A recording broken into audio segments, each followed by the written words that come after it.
I'm Judge Penny Wolfgang. Welcome to The Big Picture.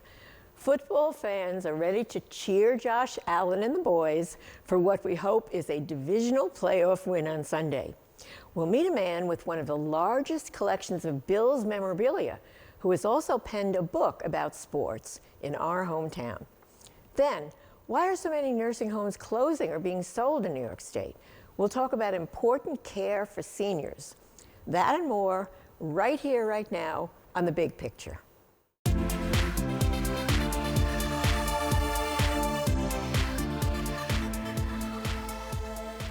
Hello, everyone, and welcome to the program. Bills fever is running rampant in Western New York as we look forward to clinching a divisional title when we play the Cincinnati Bengals Sunday at 3 p.m. One of the fans who will be cheering on the team is Greg Tranter.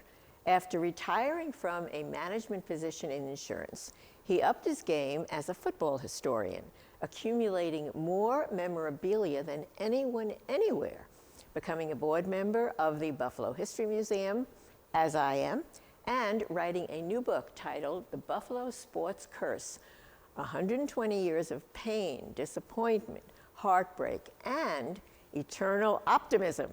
Greg joins us from his home in Massachusetts. Please tell us, you know what I'm going to ask you right away. You can answer this before I ask, is this the year that we're going to break the curse and hopefully go all the way to the Super Bowl and win it? Say yes. Say yes. Yes, that's what I'm anticipating. We're going to break the curse. No, don't just say yes because I told you to. Is it really? Are we really going to? Yes, I think that we had our toughest game this past weekend. With everything that's gone on with the team, I think it was really hard to beat Miami. And now I think we'll play really good from here on out. Well, from your mouth to the football players' ears, or whatever that saying is, Greg, many of us, of course, remember our four other journeys to the Super Bowl, only to come back without a victory. But you write in the book about other losses that seem to plague us, which is the kind of the motto of the book or the theme of the book. What are some of the other curses, losses that you talk about? Well, if it's specific to the Bills, I would go back to January 1st, 1967, when the Bills had a chance to go to Super Bowl I if they had beaten the Kansas City Chiefs for the AFL championship at War Memorial Stadium here in Buffalo. And we didn't. We lost 31-7, but the game turned on an interception at the end of the first half where a Bills player slipped and fell, and the ball was intercepted, and that changed the game, and Kansas City went on to win.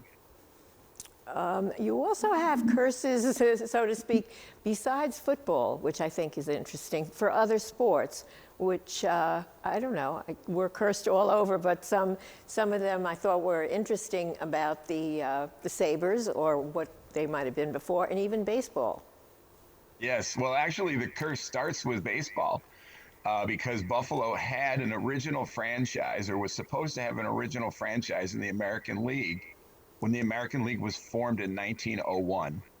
And at the last minute, the president of the American League, Van Johnson, moved the team to Boston, and they became the Boston Americans, and they won the first World Series.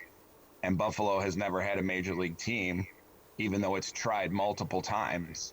And that's really a part of the beginning of the curse. And the other things that happened in 1901 was President McKinley was assassinated, and the owner of the Buffalo baseball team died at 53 years old of a heart attack. So it's those three things that actually formed the curse. Yes, I would agree with that. Do you feel maybe that with everything that happened recently with the injury to DeMar and then his remarkable medical response to it, and maybe this is a sign of better things to come, and we're going to be able to break the curse, because we were expecting the worst and it didn't happen? Yeah, no, I think we all feared the worst. I know I did. And not only the DeMar situation, the Bills have had to overcome a tremendous amount of adversity throughout the year. I mean, look at the blizzard at Christmas time, the snow right before the Thanksgiving. Dawson Knox, his brother died right before the season started. Kim Pagula has an illness. So, I mean, the team and the franchise have overcome a tremendous amount of adversity to get to where they are today. And I think that's just going to embolden them to go ahead and win the championship. I, I'm so happy we're talking about this today. It makes me feel so good, and our viewers too. So, how meaningful is it that we're facing the Cincinnati Bengals again, considering the fans in the city and how everything happened with Hamlin, the Hamlin injury? Yeah, I mean, I think it's the game that needs to be played. One, because obviously it was canceled. And going into that game, it was really hyped by all the sports people that this was going to be a tremendous game. It was really meaningful. It really mattered. And then, of course, everything that happened, it ultimately was canceled. So I think it's appropriate that it gets played. And they're two of the best teams in all of pro football. And what about Josh Allen, not only as a quarterback, but as a leader for the team and his importance to the community? Do you think that's going to help us, like, break the curse? Yeah, for sure. I mean, I think he's a tremendous representative of Buffalo. Just his hard work, the way he conducts himself, how committed he is to the team and his teammates. He's not one of those like big ego players. He's trying to spread around all the, accolades that he gets. And then, of course, he invests in the community. All the things he's done with Oshai have just been, wonderful. He's great with the kids. He's just a tremendous representative of not only the team, but of the Buffalo community. We talked before about your collection at the Buffalo History Museum, and I wanted maybe to tell our viewers a little bit. How did you get started with this collection, with the memorabilia? Where do you get it all? Where do you keep it, other than what's at our museum? Yeah, so it started when I was 8 years old. My dad brought me to my first Bills game at the Old Rock Pile. And at that game, I still have the ticket stub, the program, and my dad bought me a bobblehead, a Bills bobblehead. Those are all in the collection today. And I really just fell in love with the sport, with the team, and have been a collector ever since. And I'm kind of a history nerd. So when I got in my 20s, I really started to say, hey, I'm going to try to collect the history of the entire team. And that's what I've done. The interesting part is the vast majority of the collection was acquired long before eBay ever came into existence. So it was going to flea markets, garage sales, all kinds of different stores, network of people to put it all together. And it's probably world famous, and we're so lucky that we have a good part of it here in Western New York at our museum. Do you think it's worth a lot of money? Yes. Yeah, it's Yes. worth an awful lot of money. Is that a crazy question? Well, and sports memorabilia has really gone up in value over the last 5 or 10 years in a pretty significant way. Now, the cover of your book is a broken folding table. So I think that for some reason, good or bad, that's kind of become a symbol of the fan support, the tailgating, the Bills Mafia, all of that, and their intense love for the team. Is that what you meant it to be?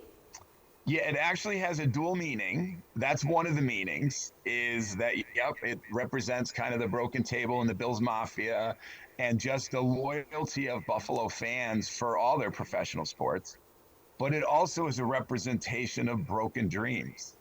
All the times we've almost won a championship, almost had a Major League Baseball team, all the times we tried to get into the NFL and didn't.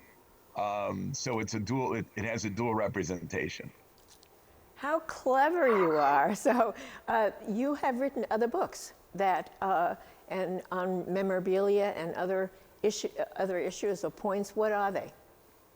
Yeah, so last year I released a book called Relics, The History of the Buffalo Bills and Objects and Memorabilia. So I take objects from the collection and tell the story of the object and why that object's important, and then how it relates to Bills history. So I really tell the history of the Buffalo Bills through the eyes of objects that are, of course, all related to the Bills. And then before that, I wrote a book called Makers, Moments, and Memorabilia, a chronicle of Buffalo professional sports. And that is basically a history from 1857 to the present about all the professional sports teams in Buffalo history, including a world tennis team, including a women's softball team. So it includes every professional team that's played in Buffalo. There is so much to be learned from you and from all of these books. Where can people get them? A copy of the books if they want to learn more, like we do. Yep. So of course you can get them at the Buffalo History Museum. They're all there. The Curse book you can get at through Amazon, RIT Press, which is the publisher of the book. Barnes and Noble, all the Barnes and Noble stores of Western New York, online at Barnes and Noble. Vidler's 5 and 10 cent store down in East Aurora has it. So all those and several of the local bookstores have the Curse book, also have the Relics book and the Makers and Moments book too. All right, do we go so far as to ask you not only just the prediction, but actually what's the score going to be on Sunday? So I think the Bills, I think the Bills will beat the Bengals 38-31. And you're now on record because millions of people are hearing you say that, Greg, right here. Okay. All right, good. On the big picture. So Greg Tranter, Buffalo History Museum board member, football historian, sports historian, author of The Buffalo Sports Curse and other books. Let's hope only that what you said is right and only winning for us in the future. And thank you so much for joining us. The Big Picture will be right back. Go Bills.